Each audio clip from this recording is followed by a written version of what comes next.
అవనికి వెలుగులు పంచే ఆదిత్యుడు అంధకారంలో వదిలేశాడు. కడుపు కోతగా భావించి కన్న తల్లి అనాథగా వదిలేసింది. విద్య నేర్పిన గురువు పరమ కిరాతకంగా శాపగ్రస్తుణ్ణి చేశాడు. దాతృత్వాన్ని ఆసరాగా తీసుకుని దేవేంద్రుడు శక్తిని హరించాడు.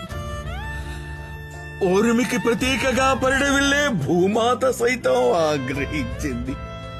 ఇద్దరి వల్ల శక్తిహీనుడనై నీకిచ్చిన వాగ్దానాన్ని నిలబెట్టుకోలేకపోయాను మిత్రమా.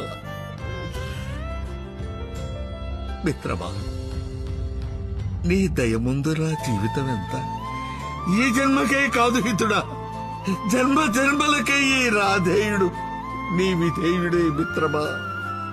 అంగరాజ్యాన్ని ఎరగా వేసి అఖండమైన రాజ్యభ్రాంతిని కలిగించి నీ ప్రాణాలను పణంగా పెట్టి నీకు తెలియని జూదాన్ని నీతోనే ఆడాను.